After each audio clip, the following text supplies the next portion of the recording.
她很貌美吗？她这此女偶尔也有，一点点。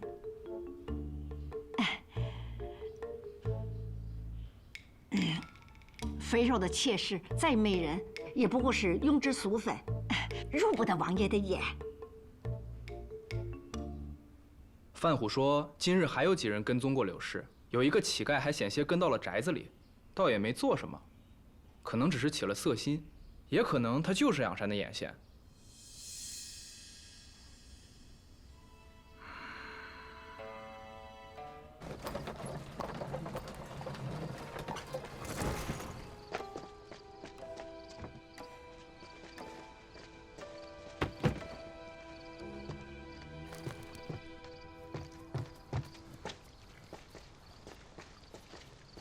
柳氏真是在跟您做戏啊？无论是不是，我都要细审她。没有什么人能在我面前守住秘密。可是我看她是一个弱女子。妇人之仁。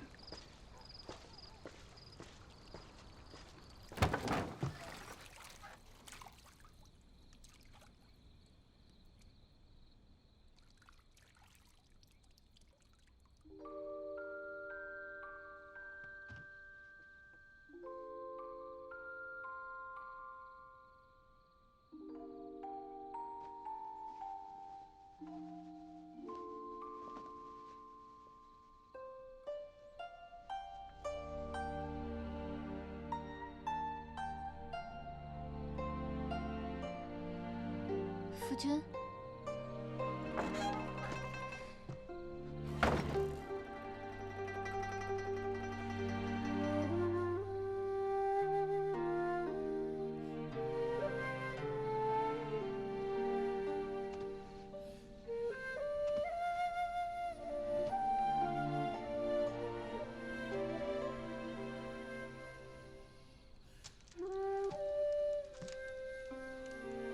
不知夫君今夜要回来，也没让李妈妈准备饭菜。夫人，今日逛得可还开心？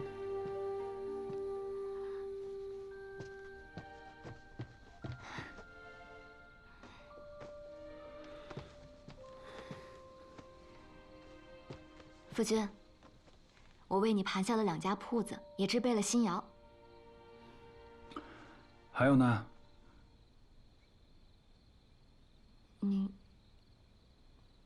你都知道了。我今日在街上教训了登徒子，事后冷静下来，才发觉下手确实重了，给夫君惹下了麻烦，还望夫君恕罪。我要是不提，恐怕你就要一直瞒着我了吧？怎么了？夫君稍等。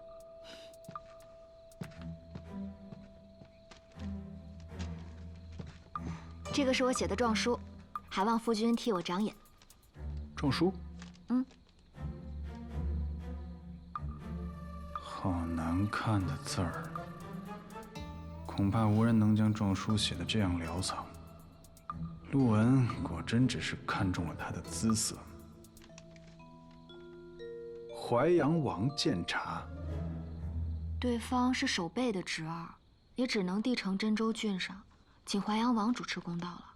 只是我写的字不够端正，还望夫君替我誊写润色。这个尘土是被你所伤的，那要是这么细查下来的话，还得你赔这汤药钱。是啊，我怎么没想清楚呢？那可不行，万一被他讹诈了家底，可就糟了。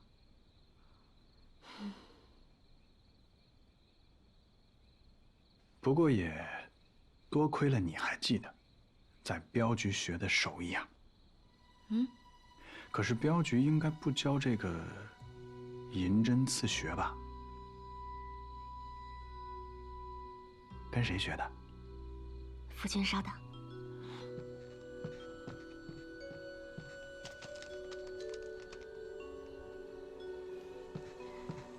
这个是我在养病的时候，赵神医给我的一本按摩穴位的书卷，上面的穴位标得很清楚。我今日也是侥幸，一击命中，否则就被辱没了名节。这哪是医书啊？这分明就是一个杀人手札呀！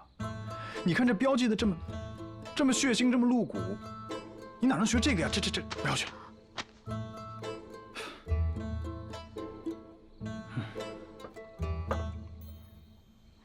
我来。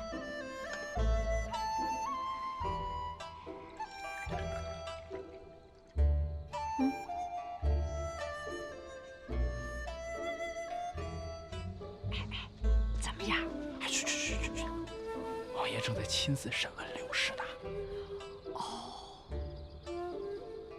金王爷手的犯人，最后都经不住审，都得哭着喊着从实招来。可那柳氏就是不管藏了什么秘密，都会被王爷挖出来。可她毕竟是个弱女子。妇人之仁。这个是我们铺子的红器，两家铺子会打成一个大通奸。这个是都商税院的申请，所报的见面不同，将来的试税也不同。夫君最有经验，你说是报一大间划算，还是两小间？两小，肯定不如一间大。当真？切，崔氏在京城治铺多年，这些事情都是由族老去打理的，我只负责致辞。那也好，绵堂问对人了。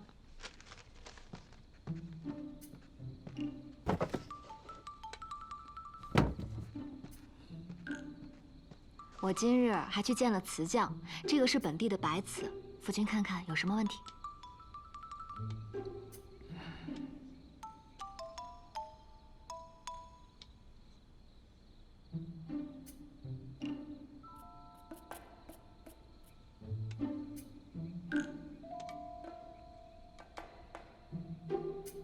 左右不是很对称吧？还有呢？用本地的土做白瓷，会白而不细，多气孔。底部呢，也一起鼓包。所谓南青北白，在京城的老样式，灵泉镇是做不成的。夫君制瓷多年，这都看不出来？鼓包和气泡，我以为就是人家灵泉镇当地的特色，我就没有指出来。哦，可绵堂忘了，这只好像是京城带过来的。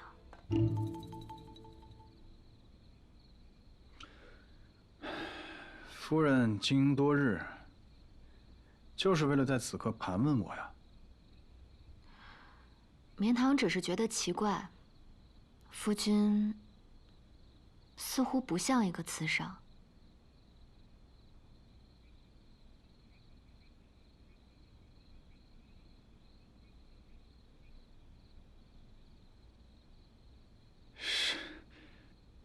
什么都逃不过夫人的法眼。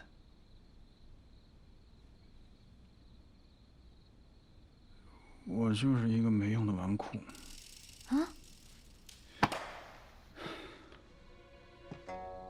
我承认啊，我就是一个没用的纨绔。李妈妈，哎，来了！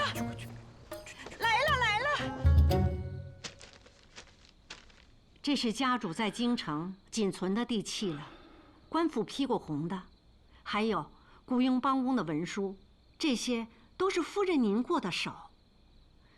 夫人，您看，这是您的私印吧？好像是的。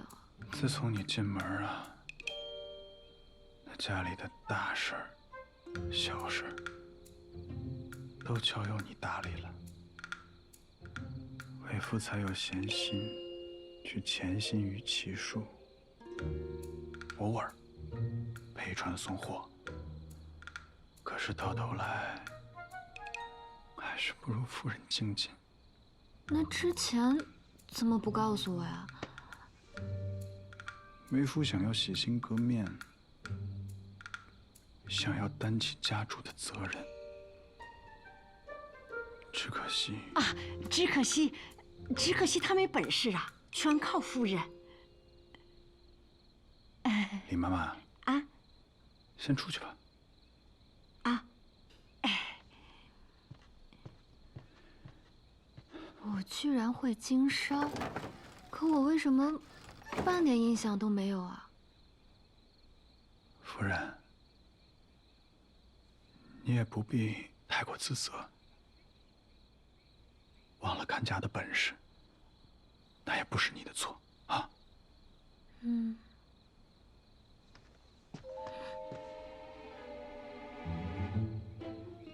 一切都会好起来的。你如今记忆没有恢复，心有不安，实属正常。我虽然是个纨绔，但夫人也莫要猜忌你我二人的情分。抱歉啊。不必说这2个字。那我去把文器收起。去铺床。嗯。今夜我在屋里睡。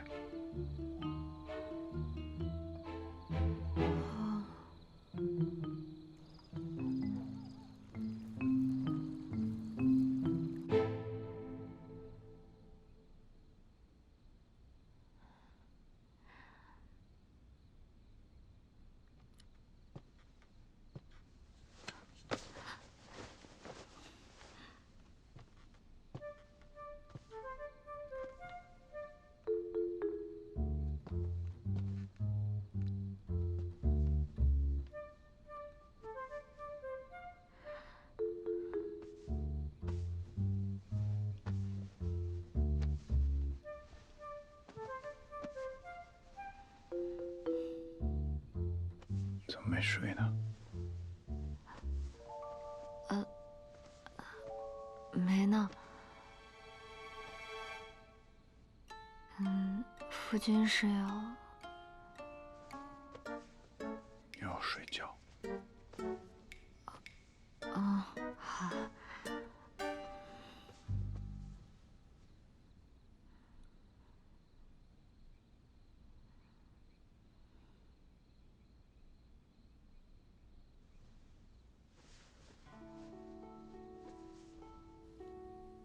我过去也是这样和他同寝的吗？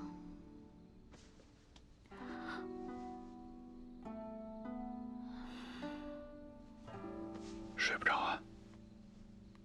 不是，在想我们发生的一些事。什么事儿啊？你我成婚3年，夫君为何既不养通房，也不纳侧室啊？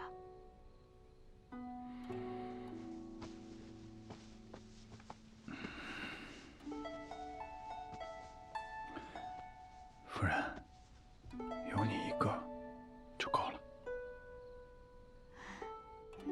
好，我无事了。他居然对我起疑了。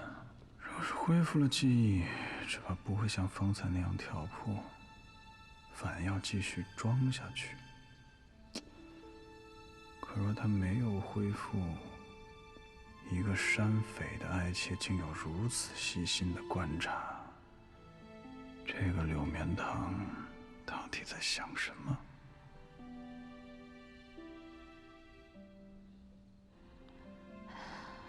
第一次同寝不该喝这么多水的，好想起夜呀。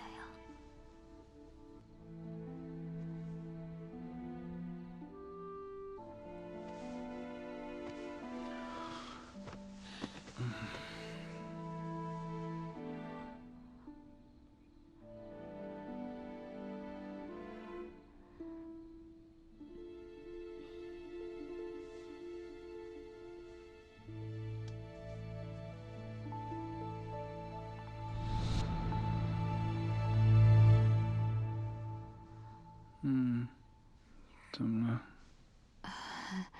有点喘不过气来，腿也有点麻。哦。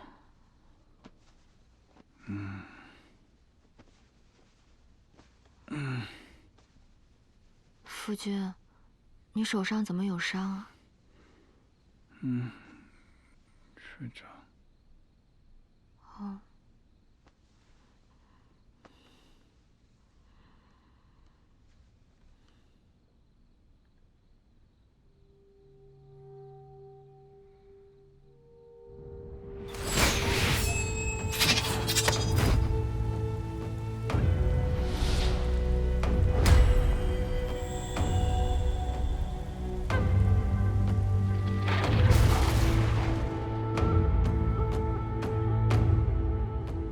我一定会抓到你，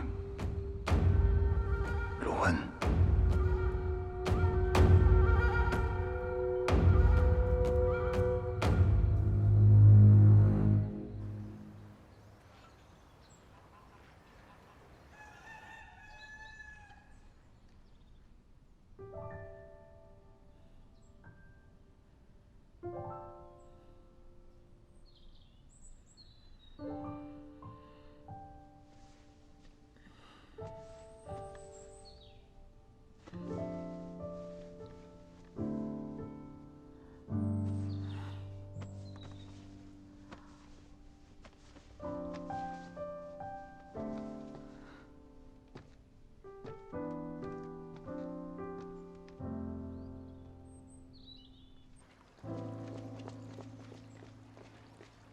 等等，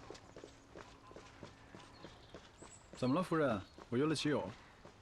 今日店铺休憩，我分身乏术，还请夫君去一趟真州郡府，把这状纸提交给华阳王。这恐怕不合适。夫君，你不要怕见官。我当然不怕了，我有什么好怕的？怕也是人之常情。不过我想过了。即便是守备的职责，也是他威胁在先，占理的是我们。淮阳王掌管整个真州，百姓向他请命是正当的，他也应该为我们主持公道。我也觉得夫人说的有理。但淮阳王公务缠身，他恐怕管不了这些小事儿。你怎么知道的？这，想一想就知道了呀。就是递上去了，也不见得有用。是淮阳王姑息那个守备？还是说他明着抓贪官，私底下也是贪墨的人？他们官官相护啊！淮阳王是这样的人？他当然不是了。夫君怎么生气了？我生那个登徒子的气嘛。我知夫君心疼我，我也相信夫君绝对不是畏惧权势的人。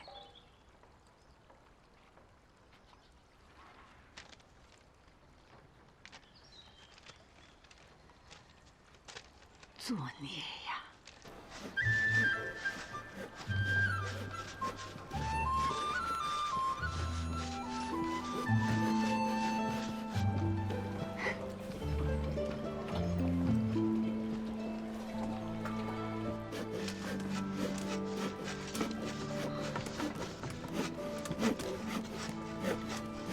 乖乖，崔家怎么连这种粗活都要娘子管啊？我听说啊，这个姓崔的总是夜里来晨起走，见不到踪影。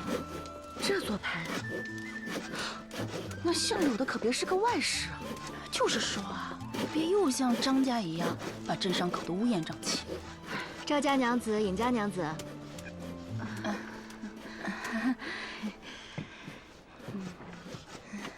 这店铺一连通，好气派啊！崔家娘子辛苦了。我也就帮衬帮衬，哪有我夫君辛苦？我夫君每日跑货，有正经事要做，早出晚归的，我也心疼他，不知该跟谁说。就怕这刚来镇上，有人吃饱了无事编排别人，我这妇道人家也管不着啊。怎么会呢？娘子多心了。我也就发发牢骚。我老家人都知道我是一个泼辣性子，谁要是侮我家里人，我肯定是要打骂上门去，砸了他的家当，扯了他的长舌，告到里长那儿去的。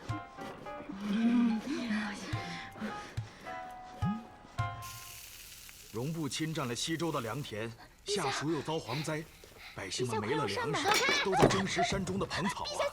陛下正在用膳呢，别说这些晦气的事。可是打败了，陛下可赢了？姑输了，认罚。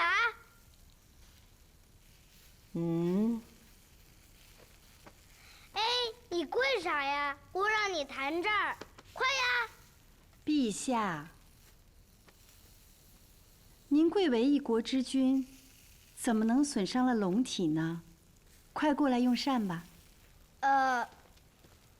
启禀太后娘娘，这是越州临安王和江州平东王的简兵方略。现如今只剩下真州淮阳王，还是按兵不动。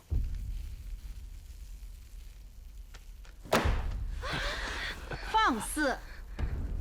拥兵自重，他想造反吗？姑乃一国之君，谁敢让母后动气？姑斩了他！陛下，姑饿了。来人，再去烹一条鱼。是。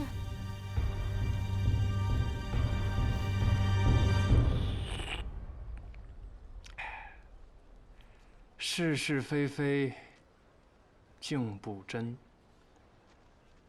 桃花流水，送青春。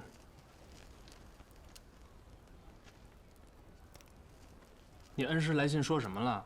要约后祭坟呢？老生常谈了，兵部调阅了我的真州军户，要督察削兵事宜。你手握重兵，吴太后心有余悸，对你动手，迟早的事儿。先耗着吧，这件事情我此刻无心关心。正戏开场之前，你要不要跟我看一场验断？啊？来呀！你怎么一点都不期待呢？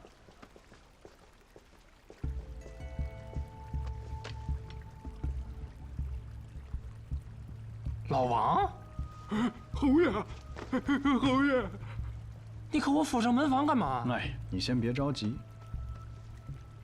这几位都是那个青州总兵石一宽安插到我真州的眼线。剿匪这个事儿上，他跟我较着劲呢；朝堂上又与我处处为敌。1、2年前就往真州开始布置了，今日都一并抓了，一网打尽。这老王啊，是专盯你侯府的。你们家太夫人几时出府，几时回府，恐怕这个石一宽比你这个亲儿子都要清楚。本王是以礼相待，要换作旁的藩王，就你们几个细作，那可是要剜眼割舌的。王爷饶命！王爷饶命！王爷饶命啊！饶命！怎么你这还吓着了？之前没有告诉你，就是怕打草惊蛇。真州的一草一木，那我都是了如指掌。这些外来的牛鬼蛇神，造次不得。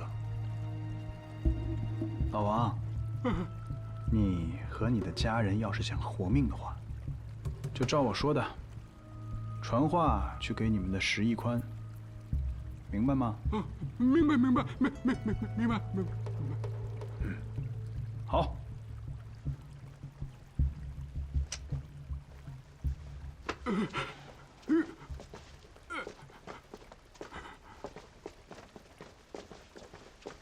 把奸细安插在我身边，太过分了。好了，所以我到底在做什么事情，千万不能让青州那边知道，因为鱼啊上钩了。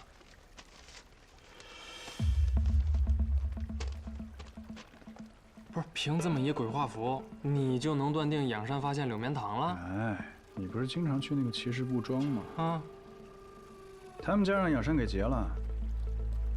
你到时候去他们家铺面，好好的找一找，肯定有这个记号。打了3年交道，敌人是什么样，我再清楚不过了。这个陆文是一个心思极其缜密的人，不到万不得已，他是不会现身的。柳绵堂就怕他是故作失忆，在这跟我周旋呢。哎，不过这些都不重要。陆文不是想见柳绵堂吗？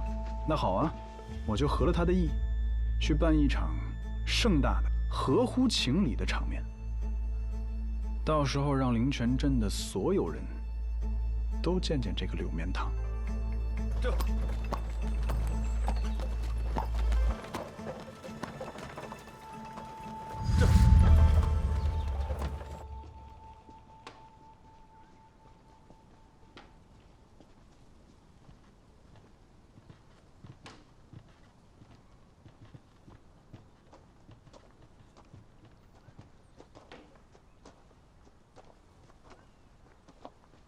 夫人，怎么没看到家主啊？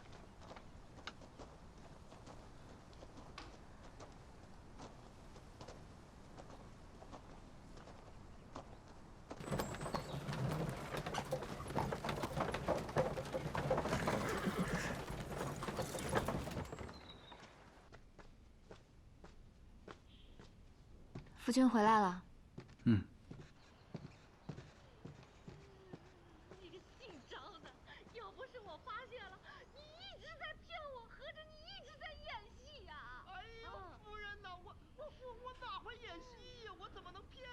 草褥子确实是不太管用，明日再多做一些隔断。张家娘子情难自禁，难免会失控。夫君还是多体谅一下这位可怜的女子吧。嗯。她怎么了？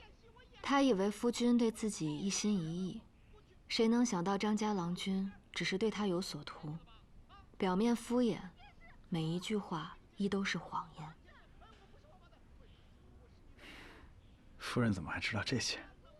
若不是锥心之痛，哪会痛心如此啊？她打算怎么做啊？张家娘子耳根子软，又被她丈夫拿捏惯了，我就给她出了个主意，让她娘家兄弟来把铺子收了，断了那张家郎君的营生，这样自然就顾不过外面的野草闲花，亦或是那些连张家娘子都不知道的事。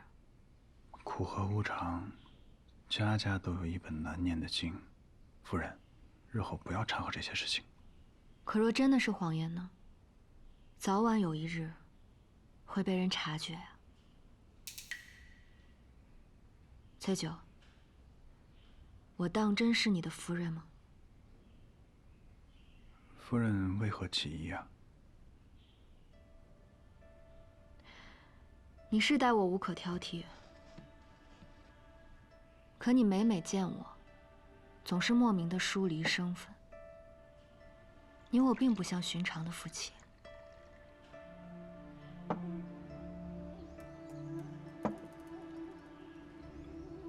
为夫嘴拙，也没有情趣。夫人难免会觉得我这个人性子冷淡了些。起初我也只当是教养使然，可就连昨日，我被那登徒子欺辱，你也并没有像寻常夫君那般关心我，反倒是盘问了一整夜。你是想问出什么呢？怎么还记仇了？想必状书也没有递交吧？递了。那淮阳王府长什么样子？王府大门是朱漆铜钉，悬有盐灯垂帘，立有石狮和石灯各一对儿。王府向东是钟楼，向西是衙门。怎么样？和夫人打探的可否一致啊？夫人起疑为夫理解，毕竟3年的夫妻了，我对你的性子实在是太了解了。生性好强，吃不了一丁点亏。可若是那个登徒子想要借着伤势讹钱，你定会是彻夜自走。但是为夫不过是只摘了2句，你怎么还较起真儿来了呢？况且真要说是生分，就你这样反复的盘问我，我才觉得生分。你还怪我啊？你还倒打一耙，不都是因为你吗？你要不做错事，我能埋怨你吗？你别想这么糊弄过去，你给我好好解释解释。那你每日打着下棋的幌子出门，夜不归宿，这又是为什么？我已经问过了，你没有去骑射，老板也说根本就没有姓崔的人。你夫君叫什么？崔九。我这里没有姓崔的，崔九更未曾听过。崔九，我到底是你什么人？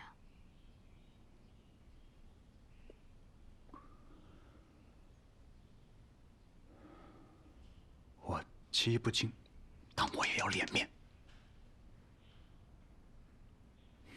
我用了化名。化名？那你叫什么？九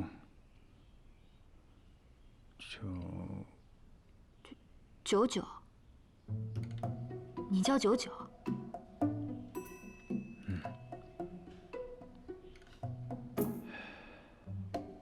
下不过他们，我就没去了。我出去找了个师傅。当真？对啊。九九。夫人别笑了，要脸面，不要传出去。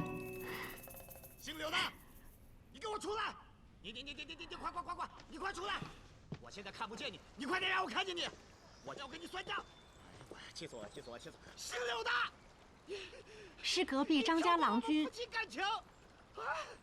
你还撺掇我夫人回娘家，她断我营生。谁不知道啊？你就是个外室，这个不要脸的，自己做错事还怪到我们夫人头上，我去骂他。没规矩！你闭嘴！家主还没发话呢。丢不丢人啊？在这丢人现眼。他不是喜欢在墙壁边骂人吗？赶紧给我回去！耳房的热水没用完，还热着呢。慢着，李妈妈，她为何要说我的夫人是外室啊？家主早出晚归，夫人又抛头露面，这儿的街坊邻里最叫手头根子了。哎，家主和夫人千万别当真。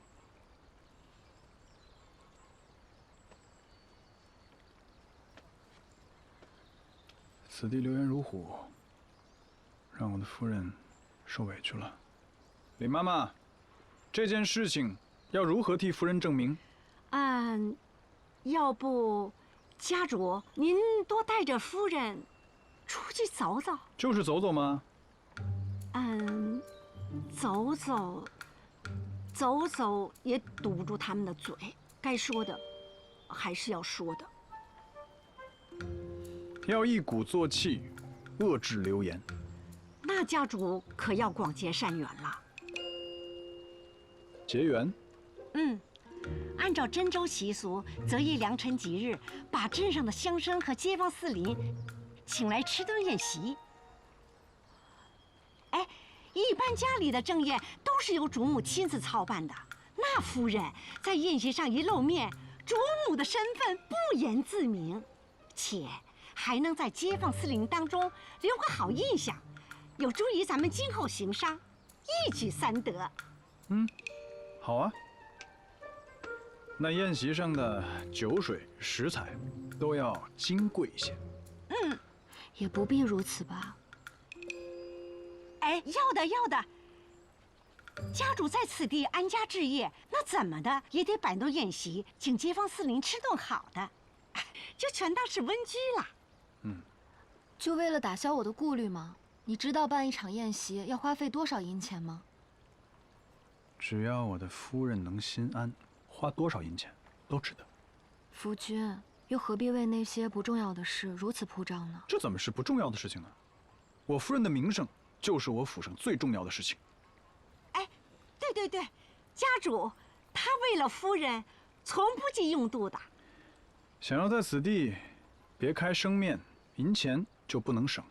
镇东正好有一个避暑别院，宽敞得很。我的夫人一会儿疑心我是不是一个慈商，一会儿疑心我们是不是夫妻，终究还是我这个夫君做得不够好。既如此，我们就风光敞亮一回，也让旁人做一个见证。从今往后，两不相宜。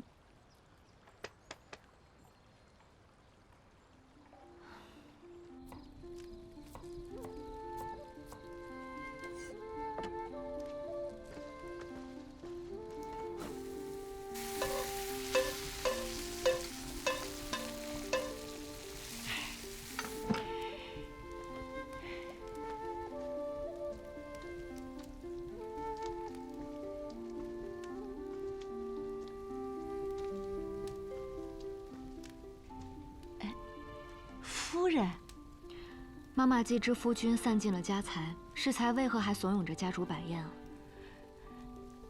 老奴也是替家主分忧，这个也是家主的主意。那你就这么顺着他。妈妈掌管家中大小事务，心中最该有一番明辨。什么是因时制宜，什么是小题大做，妈妈也这么不知轻重。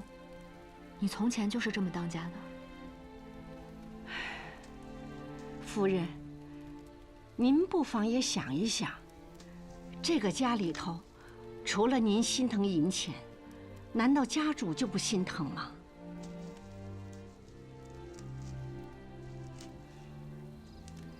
他是商贾世家，自然心疼。那这么不划算的买卖，他为什么还要坚持？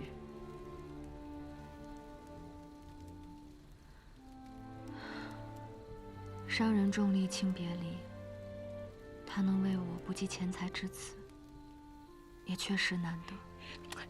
对对对，家主呀，他待人是实心实意的。他说了，银钱没了可以再赚，可要是情分生了，千金都换不回来，更何况是一场拜香宴呢？您呐，您的这些心思，都是由那失意的病灶所引起的。您觉得周遭陌生了，就担心这个呀，怀疑那个的。唉，都说关心则乱，家主的办法虽笨，但他这样做，也都是为了能让夫人您安心嘛。夫人，您还有什么可疑心的吗？这些日子我只顾着自己了，也从未想过他是怎么熬过来的。李妈妈啊，今夜就劳烦你，多准备些夫君爱吃的菜吧。哎哎。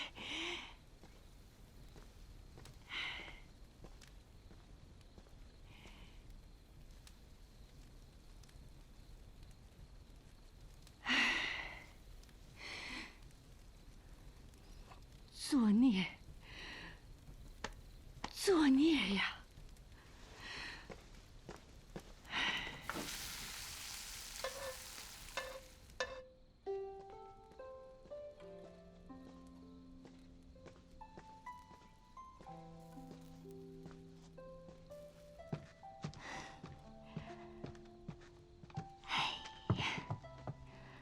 夫君请的拜香宴，街坊四邻可以口头邀约。单论今后做生意，请镇上的头面人物来，还得需要拜帖才行。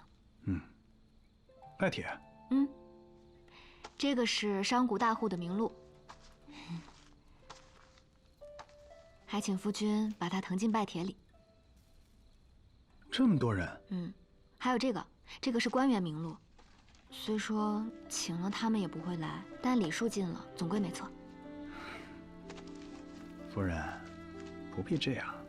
灵泉镇就这么大，想来的人自然会来。更何况那一日重要的是你。说的也是。哎，那既然重要的是我，是不是应该我来执笔？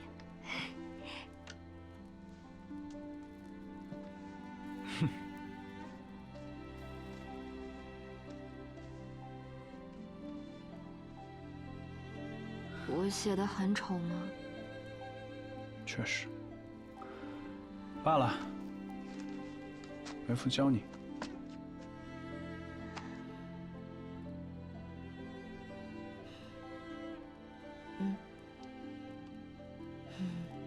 我要的是笔。哦。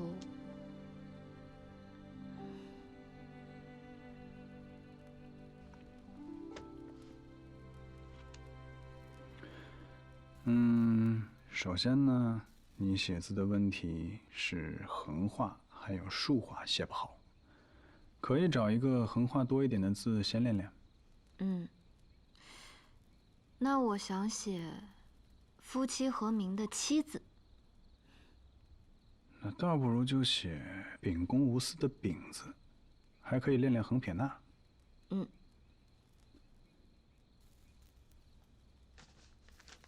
长横要先顿笔，然后再渐行渐细、渐行渐粗收笔。短横要轻入笔，慢慢的加重，收笔。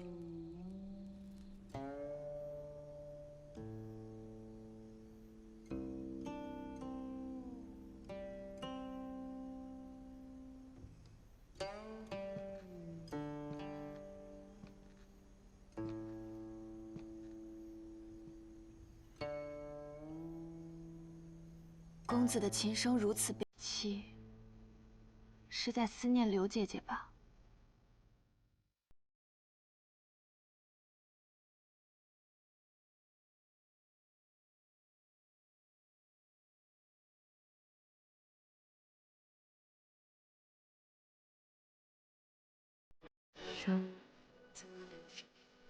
夜深微日落，窗风是